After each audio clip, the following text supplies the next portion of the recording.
Welcome everyone. Chris Petri here, and we're going to have a fun time doing some drawing. As we always say, drawing is one of the key fundamental ingredients to great watercolor painting, so that's what we're going to do. We're just going to practice up on our drawing skills, and you can do this anytime, anywhere. You can keep some printer paper. We have some printer paper here. I keep always printer paper, like reams of printer paper around in my studio. So anytime I want to do a drawing, I just grab a quick sheet of paper and draw something quickly. If I want to render maybe a figure or an apple or a paintbrush or whatever it is, just to practice up on it, we'll do that. We'll do this paintbrush here. We'll do a beautiful flat brush here, a nice square brush. Okay, so first thing I'll do is I'll just put this on my art table, and I'll use some Scotch tape just to tape down the corners. And it looks better here on camera if I just put some Scotch tape on versus using artist tape. But for this, you wouldn't need artist tape for this. You could just put some Scotch tape down. The main thing, though, is you want to make sure the paper's not moving around at all whatsoever. That paper has to be completely still. And if you're using a sketchbook or something like that, or a drawing book with like one of those spiral bound books that you might buy for drawing, I have a lot of these too. I'm just stepping away 5 feet from my table just to grab one of these books here. So this is a sketchbook, right? And I still have them. I have extras. I bought like extras, years ago. So I still have a lot of these, but these are just books. I used to just draw and draw and draw. Here I was doing some vehicles, practicing some vehicles in front of this is actually my dentist's office here. So I was practicing some drawing while I was waiting to go in for my appointment, for my dentist appointment. So you can bring these books, keep them in the car, and if you ever have any free time where you might be early to an appointment and you say, oh, I'm 20 minutes early for an appointment, well, I can sit in my car, lock the doors, grab my sketchbook, and you can draw a few things. You can do a few sketches while you're waiting, or you just be creative. Be creative. Think about it. You have a sketchbook always at your place, and you have one in your car. You have some extra pens and pencils in the car, in the glove box or whatever, and you'll be surprised. You can get even more drawing time in than you think you can, actually, if you just have some strategic stuff, prepared. Maybe if you have your family and you visit at your family's house, you can have maybe a sketchbook there. And they usually, if you go visiting with family or friends, they always have pens and pencils around. So if you have a book there, that's all you need. You can just do a couple quick sketches, anything around the house. But, here I was practicing some cars. Cars are very difficult to draw. So I remember at one time I was trying to practice a lot on vehicles because they are challenging. They're not easy. Most times with vehicles, if you're drawing them in like a city scene or a cityscape, they're going to be in all different angles, three-dimensional angles like this. I guess you can't always get away with drawing a two-dimensional vehicle like this. Many times you have to get the feel for the three-dimensional qualities of the drawing for a vehicle. So that's why I was at one time practicing a lot. I haven't done it as much. I should get back to it, doing some more drawings and things of vehicles, because I really enjoy that. Here's a couch. This came out really good, and I think this is my sister's and brother-in-law's house. And they have a couple really pretty couches, some easy chairs. So I just sat at a couch across the way and drew these two easy chairs. And I did the pen drawing first, and then I used the China marker after that. And I did all the shading here. So there's some curtains in the background here, some darker darks. It was nighttime, so there's the window here behind this couch. There was a stereo speaker over here, so I made that like dark over here.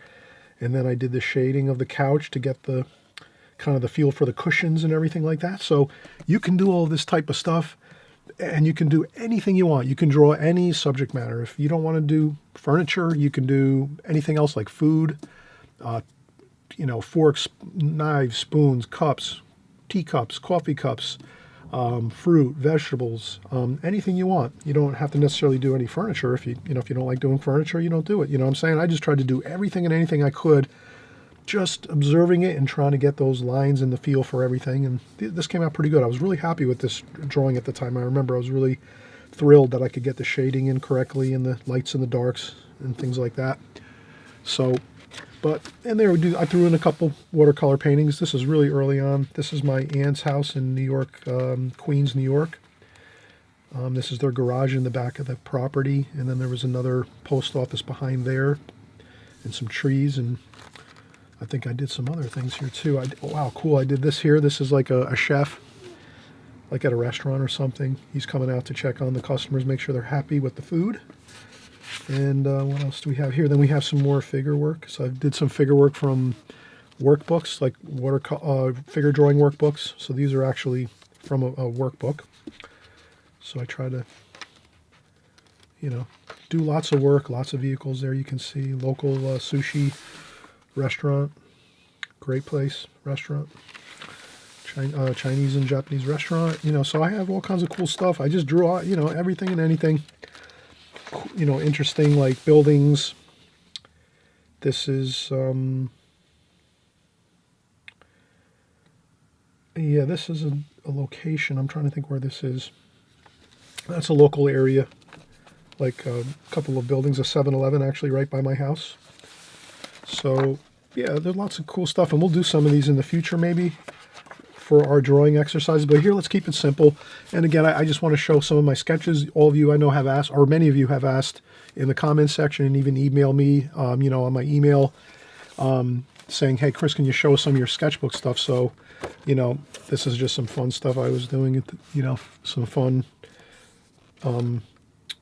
portrait type stuff, like, faces and skulls, and kind of just having fun with this. So this is kind of just like a mishmash of stuff that I would do once in a while just to start up, warming up, or just doodle around. Doodling around is fine. Doodling is excellent. If you just doodle around on a pad of paper, you can do any kind of theme that you want. All right, so let's get started. Again, nothing fancy here. We're just going to do a simple pen drawing. Working with pen is really great too because it forces you not to get carried away with using the eraser. So you try to capture what you're going to do the first time. If it's not perfect, that's okay. So we have our square brush if you have to. Sometimes you might have to put a little piece of tape so that your brush doesn't slide. But this looks pretty good. It looks like it's going to stay put here. I might need a piece of tape. Let me do this. I take a piece of Scotch tape and I roll it around, make it like a cylinder with it, like so. I learned this back in probably 2nd or 3rd or 4th grade, doing the old roll up some tape and make a little double stick tape of my own here. Like that. And I just put it on the paper, and then I just set the brush on it here, like so. Just so it doesn't slide off. Okay, and then we'll do the drawing, just a quick, simple rendering of this. So we're going to say right away, just generally, let's look at it and say, do we see any patterns with this? Well, right away we can say, yeah, I do see a pattern with this. You might say, Chris, yeah, I see a pattern, and I'm going to bring it up here, and I'm going to kind of like share what I think the pattern is. But right away I can kind of see that for this brush, about 1/3 of it looks like the brush hairs and the nickel ferrule of this, and the other 2/3 is the actual wooden brush handle. So right away we can say, okay, I kind of see that this is about thirds. It's equal distances of thirds. 1/3 here, 2/3 over here. So right away I'm going to just make that mental note, just so I don't get off the beaten track with getting lost on how am I going to draw this. And I'm actually going to draw this just like I see it here, and I'm going to use the same dimensions. So I'm just going to look up here and go, okay, just like this. So I think you can kind of get the drift here of what I'm doing. I'm just using this as my scale. I'm not even worrying about anything else. I'm just saying, okay, how wide's this? All right, there we go. About that much, good. Okay, then the nickel ferrule here. I could just do a little light pencil line there. Then it comes down here. It tapers down like so. Tapering is good. And then we have the crimps. So this is crimped. They use a special tool when they make these brushes where they crimp the brush hairs to the wood handle with these crimps right here. It's like a machine that presses the metal, this nickel metal, down. It crimps it and crushes it so that these hairs don't fall out of the brush. That's all that is. And then we'll just do 2 of those. There's 2 crimps there. Like that. And the handle. And then the handle, we're just going to do the handle nice and easy. Right over this way to the right, tapering it down a little bit this way, angling it down so that it kind of funnels down, thinner as we go. So we're going to do that a little thinner and thinner and thinner and thinner and thinner, and there we go. And that's it. That's as easy as you can get, right? Simple. You're using the object right in front of you to draw it, so you don't have to worry about scaling it or anything like that. You're just going to use this as your scale and just look up and go, okay, edge here, edge of the hairs here, there. Metal, end of the metal, start of the wood handle here. And then the end of the handle here. End of the handle there. Perfect. Now the next thing you can do if you want to get a little more, take it to the next level, you can just leave it at this and say, bam, I got it. It's good. It's done. Put a little couple lines here and say, yep, that's the hair of the brush. Fine. And you might say, okay, brush. You might say square brush. Square brush 2022. And you sign your name. Chris Petri. That's all you do. Then you put this in a folder. You just have a big folder and you stuff all your drawings in there and you just keep putting them in, putting them in, putting them. Do some drawings, put them in, put them in. Keep filling up folders full of drawings. You look back in a couple of years and you won't believe the progress you'll make just by practicing a little bit every day, 5-10 minutes a day. So now that, again, if you want to kick it up a notch, you can shade this in, and let's do that. We're going to notice right away. What do we notice right away? This is super dark, almost as dark as this China marker here, like, the darkness of it, right? That's really, really dark hairs. Those are very dark brown hairs of the brush. Then here, this is, kind of light. It's a metal kind of reflects whatever's around it, so it's got some light bouncing off it and whatever. But over here you can kind of see too, this part of the brush is like a reddish brown, almost like a burnt sienna, burnt umber. It looks like a burnt umber to me. Burnt umber handle. And it's quite dark too. Not quite as dark as this here, the hairs of the brush, but it's very dark. So we can kind of already see we have kind of 3 different tonal values. So we just say tonal values are the lights and darks of things. Doesn't matter what color it is. If you squint your eyes, and look at this scene, you'll notice kind of what looks light and what looks dark. So let's get this in, and let's just have fun and say, all right, let's get this dark in here, the brush.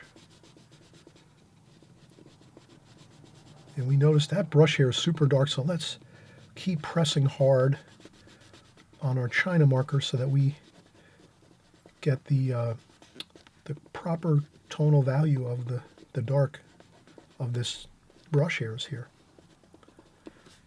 And I think that's good. That's pretty close. If I squint my eyes, I say, yeah, that's pretty dark. That looks good. Doesn't have to be perfect, somewhat close. Now we're going to move right along over here to the nickel ferrule of the brush, the metal portion.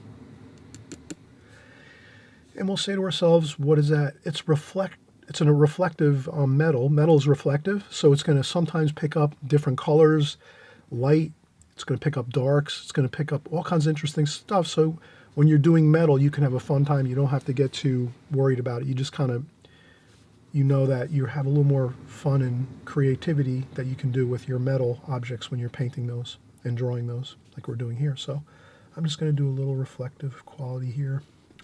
Then I notice it's a little bit of a triangular with some light and some dark, like so, and then it's a dark here, and a dark there, and there's that dark here across.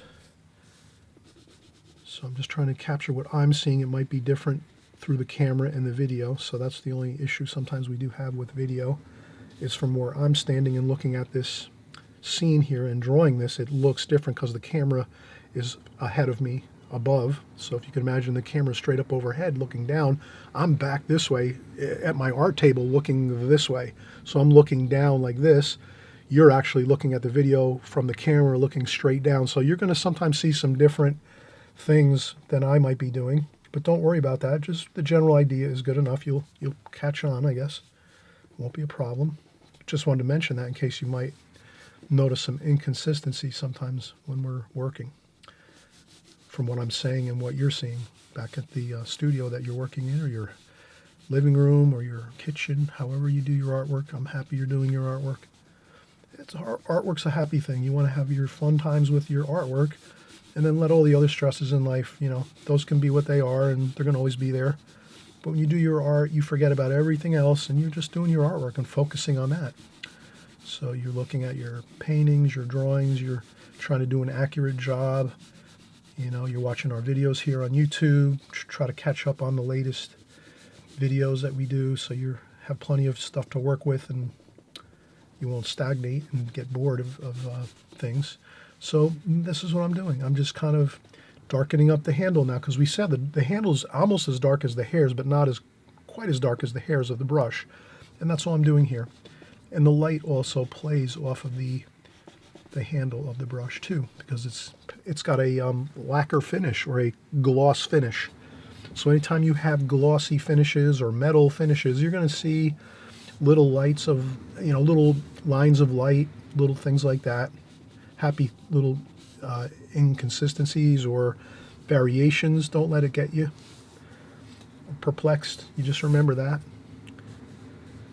glossy things that are painted with gloss or metal objects, they're going to have all kinds of, variations to them. You just look at it and maybe make a couple of generalizations and say, it looks like this is almost like striped. It almost looks like it's got stripes on this handle. There's like a dark here, a dark there, and I just went off my line. No big deal. And then I also noticed there's a shadow under here. I don't think you can see from the camera. I'm looking at the camera right now through my viewfinder on my video camera. There is a shadow, so let's put that shadow in. And it starts up here. And again, I'm using my China marker. Great for shadowing. And you just go right along the bottom, and you give it like a quarter of an inch of shadow underneath, just like I'm seeing here. It's about a quarter of an inch, and that's kind of a lighter tone, right? It's not a dark, it's like a lighter tone, the shadow, the cast shadow from the brush. It's not too dark. It's about a medium tone, like this.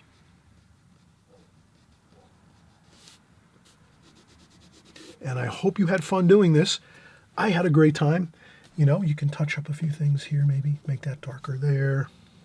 But I think that, and you might want to, maybe you can flare this out a little bit up here more. Like that if you like. So once in a while you do a couple little touch-ups here and there. But I wouldn't go too much more than just getting it completed, being happy with it, and then taking it and put it in a folder, and you start another one. And we're going to do that. I'm going to actually take a break right now for a quick couple seconds, and we'll come back and we'll do another, same thing. We're going to do another paintbrush. We're just going to do a little bit different. We're going to do a mop brush, which has got a little different shape to it. So the mop brush here has more of a round, it's almost like a round brush, a round watercolor brush, except it's larger and it holds a lot more water and paint. So if you're going to do a really large size painting, you'd be investing in mop brushes. If you want to get a larger painting completed, you really can't use a very small watercolor brush. You have to up the size. So mop brushes are like for people that really like to enjoy painting larger works, larger paintings, maybe 18 by 24, 20 by 30 size paintings, 20 inch by 30 inch paintings. So it's all up to you what kind of paintings you like to do, if you want to paint large, small. Basically, when you see me do videos here on my channel, you can always up your size of paintings or make them smaller. So if you see me doing a large size painting and you want to do it like a poster size, you can do that too. A postcard size, I should say, but you just have to remember the subject matter too. Certain subject matter, if it's very unique and has a lot of detail to it, it's sometimes hard to put it into a small format. But you can always go larger. So anytime you're doing a larger painting, that's not a problem. Sometimes if you're trying to take something and make it smaller, it could be a problem if there's a lot of details to the painting. But I leave that up to you. But I digress. Let's get back to taking a break and then coming back and getting started with our mop brush. And I always mention too, if you haven't subscribed yet, right on the right-hand side below here is the subscribe button. It's a great thing on YouTube here. If you hit the subscribe button and you hit the notification bell, the top notification bell when you hit subscribe, all that does is just YouTube will alert you when my new videos come out every week. So I'm making new videos every week, week after week, month after month, and year after year. We're always creating new artwork here on my channel. Everything is watercolor, painting with drawing also too, is because that's half the battle when you're doing watercolor. If you're learning and growing in watercolor and if you're just the first time you're here, thank you so much for coming by. We are doing a drawing video right now, but it ties right into watercolor. As a watercolor artist, you have to definitely practice your drawing skills. I'm not saying you have to be the world's greatest, draftsperson where you can draw anything and everything and it's perfect. No, but the more time you put in with your drawing, it tremendously gives you an advantage when you're going to start to create paintings on your own. If you're going out and doing things in the field, out plein air painting, or if you're working and doing your own creative work, the more you can draw and render things accurately with the pencil and the pen, and shading as well too, and your lights and your darks, the more you can do that, the better it's going to be for you. You're going to have a lot easier time creating really beautiful artwork, and it's all takes time. So don't get upset or worried if your paintings look terrible, if your drawings look terrible in the beginning. That doesn't matter, because everyone starts the same way. I started out with stick figures and doing terrible paintings too for my first couple years, and 2 and 3, 4 years. Things weren't looking good, but I just kept working at it. And that's all you have to do, is just remember that. Keep working at it, every week, try to get some drawing in, 10, 15 minutes every day. And that's all you have to worry about, is getting in those practice every day, 5, 10 minutes if you can, doing a little bit of drawing. And then you do maybe your painting on the weekends or whenever you have time, and you work on your painting skills as well. And that's really like the double, barrel approach, being you have to have the drawing and the painting. If you're just painting and you're not drawing, that's going to be difficult. You'll have a hard time trying to do watercolor paintings, because you kind of have to be able to render things correctly, and it does take time. So just keep working at it. I guarantee you will make tons of progress if you're just drawing along with us here and painting along with us here on my channel. So I know I'm talking a lot, but I just want to give everybody that reassurance that if you're just starting out with watercolor, you don't have to worry. It takes time, years. It takes years and years, but you will see, especially in the beginning, your first couple, 2, 3 years, or your first year even, you're going to see a lot of progress when you just work at it a little bit every day. If you only draw or paint once a month, you won't see much progress at all, honestly. I have to say that right from the beginning. You have to actually make a good effort of, at least you're working 5 or 10 minutes of drawing every day, and then maybe on the weekends you're doing a couple hours of painting. And if you use that approach, you're going to be fine. You're going to get a lot of progress, and your painting is going to be looking awesome. Okay, so enough of my jibber jabbering and all this. We'll be right back, and we'll do our next paintbrush. Okay, all right, we'll be right back. Okay, we are back once again, and let's move on to our next drawing. We're doing pen drawing. I'm using a Uniball Vision Elite pen, black pen, black ink. This is one of my favorite pens, all-time favorite pens. I used to use this for work many years ago. I had to actually use this for work. This was like my company specified that they want a certain pen and our sketches and drawings from the field to be done in a certain way. So I started using these, and I realized these are just great pens. So we're going to do our next drawing. First thing, we're going to lift off this drawing and put this in a folder. I hope you're going to do the same. Save all your work, no matter if it comes out great, mediocre, fantastic, super awesome, whatever it is. Save your work, put it in a folder, save it. Then you can go back years later, and if you want to, maybe give some away, or maybe some of them you throw away because you just think they're terrible, whatever it is, that's fine. But always save your work. You might as well save it. You can kind of look back and say, wow, I made a lot of progress on this and that, and So I'm going to put that across from me. I'm going to put it in a folder a little bit later. I'll get a new piece of printer paper. I always use printer paper to draw constantly. And I do practice what I preach. Let me see here.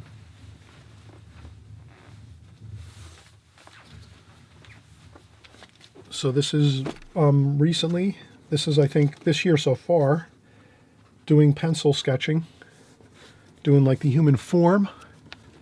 So I have about almost a ream of paper this year so far, practicing every night about 15-20 minutes after work, 5 days a week. And I just do the figure, and I just have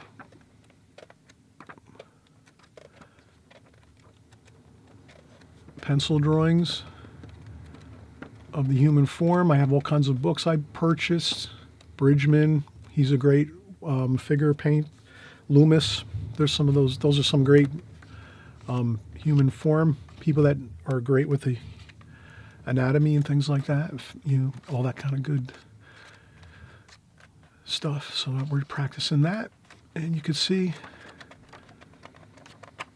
So that's quite a lot. So I buy a whole bunch of printer paper, a big, I go to the office supply store and just buy a little, for $4 or $3, I buy a ream of printer paper, and I just leave it at my studio, and then I just pick up paper all the time and just start drawing. And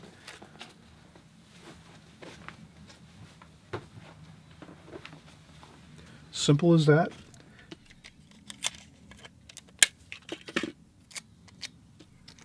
I'll use some tape here,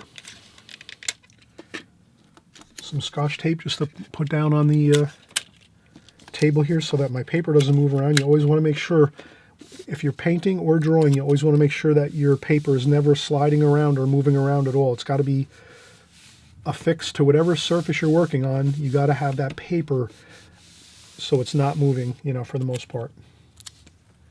However you can do that, or stabilize it as much as possible. Maybe it's not always, maybe we're not always able to keep maybe if we have a sketchbook, maybe that might be a little tough sometimes to keep it exactly perfectly still. But as much as you can, if you have the ability, always make sure you kind of just tape down your paper, either watercolor paper or drawing paper, so that it never moves. And this way it makes it so much easier when you're drawing, so that you're not being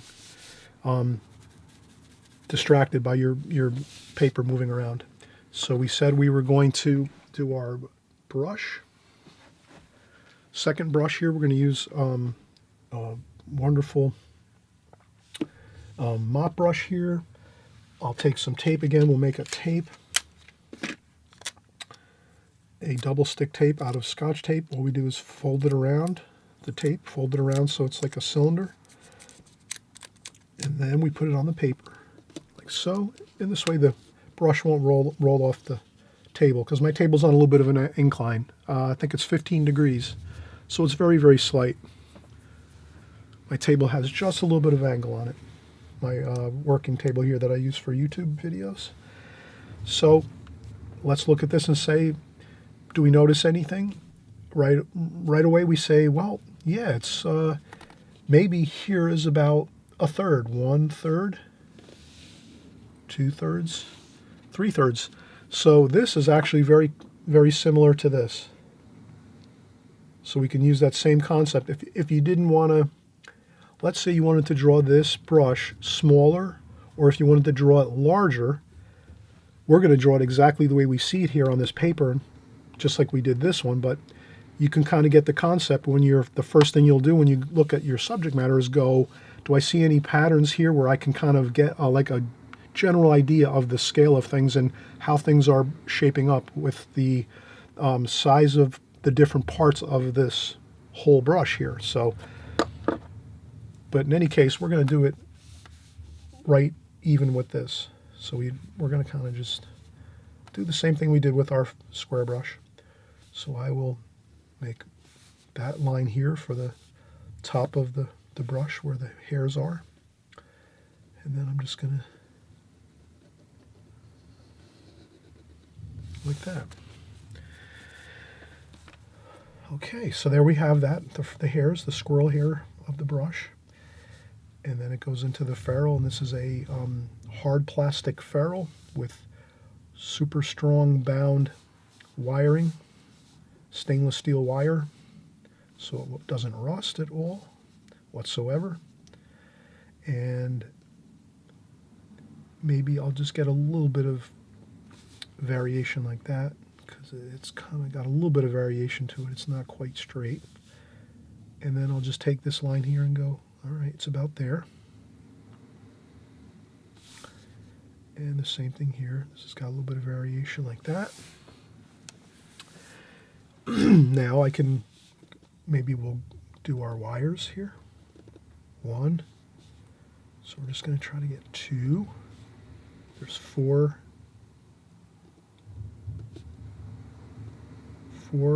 rings of wire that are binding the hairs of the brush to the brush handle, the wood brush handle, like this here. And then from that point, we do note that here is where the red brush handle, the wooden brush handle, starts. So I might just make a little dot on that one like that, just so I know that that's the actual wood here. If you can see that, the wood here, the red wood handle, starts about here. So I made that line just so I have that to make a note of that. I don't want to confuse it. We're trying to be accurate here. And then we're going to go straight out with the handle. Looks like it almost comes out straight, and then it tapers. And then it tapers down like this. And then you can come up here and start from this side maybe and work your way down this way. I think that might be a little easier. So we'll do the same thing. It's straight here, and then it tapers like so. And then we have it. Perfect. Now you can leave it like this and say, call it a day and say, hey, I'm happy. This looks good. This is my mop brush. And that's it. You could be fine and put this in the folder. You're good to go. You did your 15 minutes of drawing, 10, 15 minutes of drawing, working on this. Now, if you want to kick it up a notch, and you say, well, maybe I have a pencil here in the studio. I have an office pencil. Well, maybe I can do some shading. Why not? Let's do some shading. First thing we notice is the brush hairs, again, very, very dark, squirrel hair. And these are dark, almost like a burnt umber, pretty much burnt umber color, very, very dark. Not quite like a ivory black or a Pines gray black, but definitely dark, dark brown. And then our red is like a cadmium red for the handle. So let's get the dark in first, and we'll use our pencil for shading. Now here, this pencil, you can kind of see it's not as dark as what we might like it. That's why you can either shift over to a softer pencil like a B lead pencil, which is kind of softer.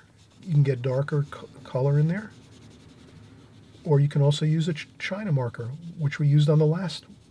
I'm just trying to do a couple different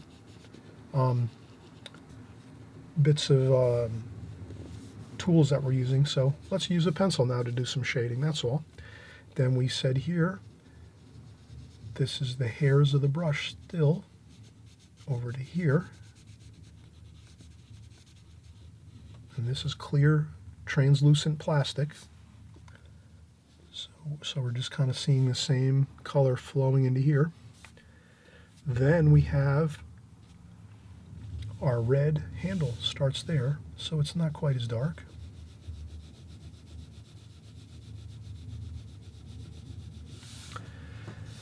And then I can see that there's some light bouncing off. Again, this is this brush handle. It's a cadmium red color brush handle, but it does have a gloss finish, which means it's not going to look all the same. You're going to have some light bouncing off it. So I'm going to try to leave some light bouncing on it, which is here. There's like a white line of light. I'm going to leave that white line of light right across the whole brush, like that. Then under here it might be a little darker.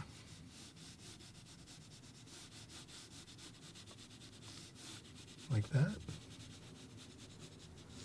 Okay, and then I'm going to look again and say, well, do I see a shadow under here? And I say, yes, I certainly see a shadow under here. So I come under here like so, and I just trace actually the same shape of the brush hairs. I see that same shape, so I'm just going to do the shadow like that. And the shadow just basically follows the same shape and form of the brush, like so. And then I'm just going to do a light shadow under here, because I'm seeing it here in my studio as a light shadow. So I'm just going to do that. And this is really it. Now we've done plenty of drawing, 10-15 minutes now, almost 20 minutes working on this brush. So this is 2 days worth of work we've just crammed into this one video. So even if you just do these videos, you've gotten 2 days worth of drawing done in this video. So even if you say to yourself, well, maybe I can't do it every day, but you could maybe do 10 or 15 minutes in the same day twice. So if you do this video, you've done 2 days worth, because you've done two 15-minute segments doing 2 different brushes. So there you go. You have 2 days worth of your drawing done right away, right now, right here when we're doing this. And there you have it. And you can even go back into my archives and look for drawing videos. I probably have at least 20 or 30 drawing videos on my archives on YouTube. And if you go into those, you can do a few of those. And chances are there's probably half an hour for each of those videos. So you can actually get most of your drawing time in just by following my videos and not having to really worry about much else. Okay, so there's our cadmium red handle. This is our dark, almost black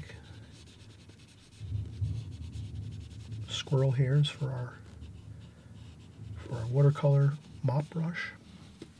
There we go.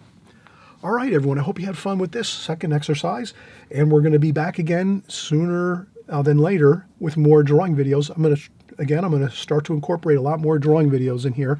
This way, maybe it just takes some pressure off you. If you're just working and doing these videos with me, along with me, you'll get your time in, so you don't even have to worry about all the other things we talk about, storing, books and things like that in the car and all these other things. If you want to try to just make it more simple, just follow along and work each week with me on the drawing exercises, and you'll get your weekly time in, and then you won't have to worry about it. As long as you're doing these videos, you're getting all your time in for the week, and then you'll be really getting a lot of progress with your drawing completed. Okay? All right, so we'll be right back. Actually, we're going to end the video now, and we'll see you on the next video soon. Everyone, thanks so much for all the great comments in the comment section, and I welcome you too if this is your first time here at my channel, or if you're just starting out for the first couple months. And I know I see many of you coming in, typing in one in the comment section saying you're just starting out. I really welcome you and say thank you so much for coming by. You're going to have a great time. This is your fun time in life, doing watercolors, drawing, painting. This stuff, artwork, this is all the fun of life. This is the joy, the happiness of life, where you're just focusing on this and you forget about all the other stuff going on, because there's always distractions and things going on in the world and, all the stuff that goes on in life. You can always take 15, 20 minutes and just focus on our artwork, and we lose ourselves in our artwork, and it becomes a joy and a happy thing. And then, from there, we can go back and face whatever we have to in the world and whatever's going on, because we kind of got our batteries charged up here when we do our artwork. It's what it's about, having fun, enjoying the journey of artwork. And it's your own thing that you can do on your own. That's your own kind of work that, you're in charge of. And so have fun with it. Enjoy the journey as we go along here. And again, if you're just starting out, again, I thank you so much for coming to my channel, working along with us all here. We got thousands of people here every week working all together, so we have an energy about us. Let's keep it going, and we'll see you on the next video, okay? Talk to you soon. Bye-bye.